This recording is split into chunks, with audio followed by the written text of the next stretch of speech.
Recently, Fractal launched a new case, the Era ITX. With its unique top panel, it looks to shake up the ITX sector a little bit. Today, we're going to take a look at the case and also do a low-cost gaming build.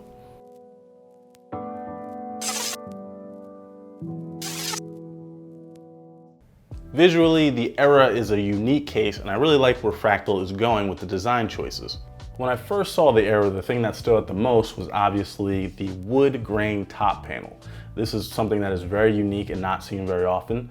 It actually also pops off as well. You can pop it off and replace it with a metal grill to increase airflow. So a very unique touch. They're giving you some options on how you can build and tune your system. The case comes in 5 different finishes. I went for the silver with the light colored wood because I thought it was the most attractive of the bunch. The side panels are aluminum with a nice matte soft touch finish there. Each side panel has a strip of ventilation. There's also ventilation found on the bottom where your GPU goes, and up around the top there is a ring of ventilation around the wood grain panel if you go with that as well. Up front, we have our normal selection of I/O, a headphone jack, 2 USB-A ports, and a USB-C port, along with the power button that does have a status LED. Kicking around to the back, you'll see your exhaust fan that comes included. That's an 80mm fan, as well as your power plug and your dual GPU slots.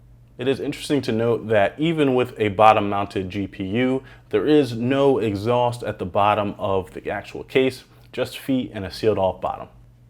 At around 16 liters, the Era is not the most compact ITX case out there, but it is fairly compact and it would fit comfortably on most desks. Cracking open the case, the first thing you'll notice is that there are no screws. Everything is push mounted. The side panels have rubber grommets on the bottom to protect from vibrations, and they just slide into the top really simply. A very nice system there. Cracking open the case, the internal layout is fairly simple. The top filter does pop off for ease there, and there's also a removable 3.5-inch hard drive bracket that you can take right out, which I took off. The motherboard sits in this bay here. You have your exhaust fan going out there. GPU lies on the bottom there, and then you have an additional 2.5-inch dual hard drive bracket here, and then mounting points for either an ATX, SFX, or SFX-L power supply that goes down like this. So power supply faces down, cables come out this way, go into your GPU and your motherboard that way. 120 dual 120mm fans or 240mm AIO up top here. There's a mounting plate that is also removable for easy installation. Both the front panel and also the back panel do come off, so you can route your cables. It's pretty simple. And you'll see in the bottom here a little Velcro strap to help with that mounting process. So overall, pretty simple.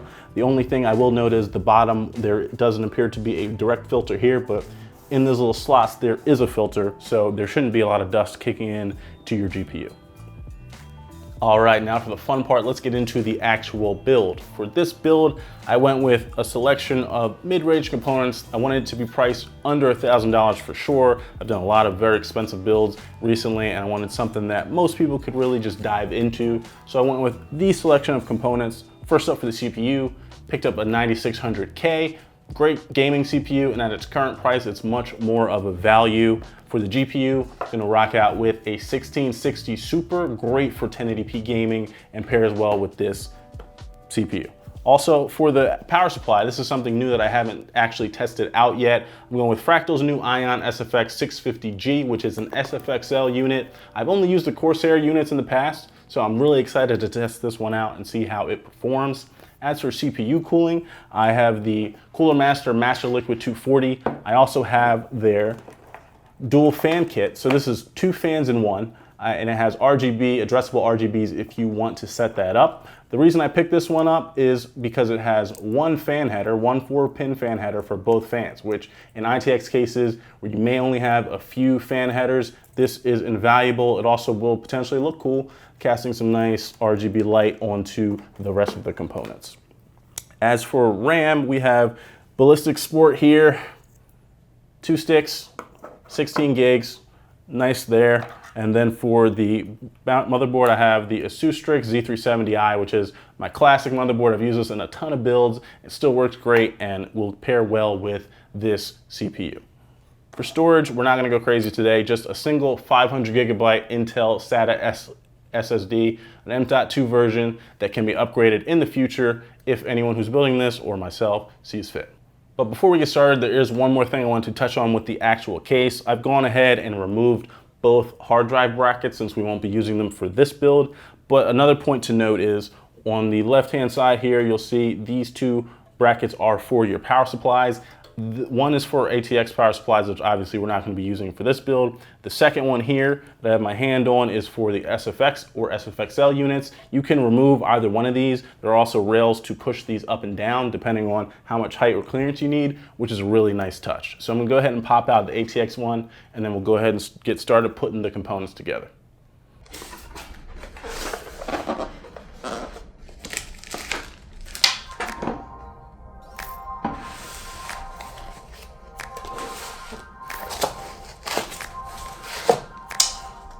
Very nice. It comes with its own little pouch for the power supply, which is really nice. Wow. That's a nice unit. Still very compact, even though it's SFXL. I'm loving it. That's gonna be great.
So here we have the completely assembled system.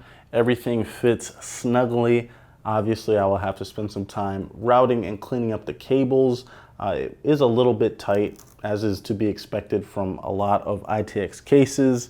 Depending on which way you mount your cooler, it may bump into this 80mm fan as mine is. I might have to switch this or flip it around to see if I can get it into a better position, but everything does appear to fit. I'm a little concerned with how close the GPU is to that bottom plate, since there's no actual ventilation, or not a lot. There's some on the sides here, but not any directly on the bottom. But we'll see how it sounds and how everything performs in a second here. Let's pop these panels on and turn her on.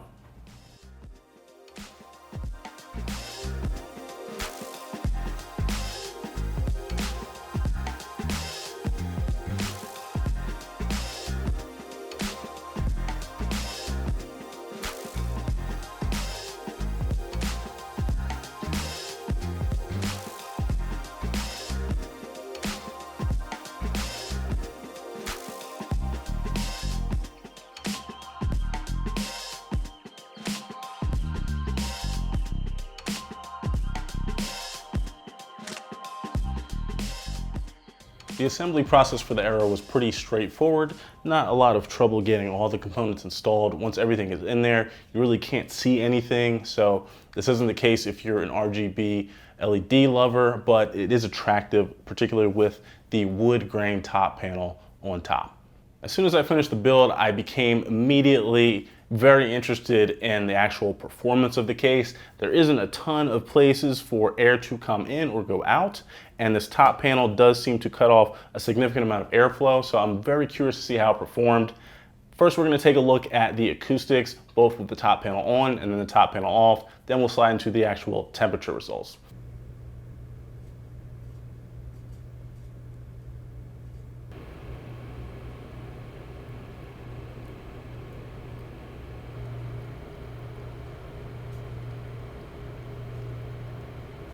Acoustics for this case are its strong point. It really does trap most of the sound inside the case. Obviously, that's going to depend on what components you go with, but with my system, it was fairly quiet even at a full gaming load, which is what most of you will be using this PC for. Now, thermals are another story. Keep in mind, I have an i5 9600K, which is a 6-core CPU left at its stock settings, and a 1660 Super left at its stock settings. Neither are overclocked, and I was getting temperatures touching the 70s with the top panel on, the solid top panel on. The CPU did dip into the 60s when I put the mesh panel on top, but those temps are simply much higher than I would expect them to be. For a full 240 mil rad on a 9600K, you should see cooler temps while gaming. So if you do go with this case, I'd be very cautious about which GPU I put inside of it, since there's not a ton of airflow that goes to it. 78C on a 1660 Super is super high. That card shouldn't have any problem cooling itself. And I'd also be careful about what CPU I use. You may even be better off using an air cooler with two 120mm intake fans rather than an AIO. That's something that I definitely want to test out in the future, and I'll add that information to the article when I do. After finishing the build and spending some time with this as a gaming computer over the last couple of weeks, I think I'm starting to finally understand who the Era was actually built for.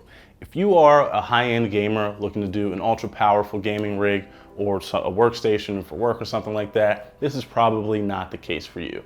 If you're looking to do a mid-tier gaming rig or just a casual PC that can blend into any decor, this is probably a good place to start. At $160, it does price itself in line with some of the more premium ITX cases, but it has its own set of unique features. This top panel here both looks good, but also gives you the benefit of having additional airflow if you need it, or something that simply looks cool when you don't. So it's a very unique element. I do like the way it looks. The performance could be better, no doubt. I think in a future revision, hopefully, they maybe could raise up the feet a little bit or put a bottom grill there so there can be more ventilation going into the GPU, and figure out a way to raise up the top panel a little bit without sacrificing looks too much. There are some things that could be tweaked for sure to make this absolute killer case, but for now, it's a solid entry into the ITX market in the premium space, and I do like it overall. I think I feel similarly about this case like I did the original Phanteks Evolve Shift, the all glass case. It looked great, it looked amazing, but it didn't have the top end performance because you had to sacrifice some of that critical airflow. This is a very similar case, premium priced, looks really nice, but you do have to make some sacrifices. So if you want to learn a little bit more about the Era or see my additional airflow tests, I'd check out the article on the website. I'll drop a link in the description for that. Also drop a link to the case and all the parts that you saw here today as well. As always, guys, thanks for watching. If you liked the video, please like, comment, and subscribe. I'm Jay, this is Tech Everything. I'll see you next time.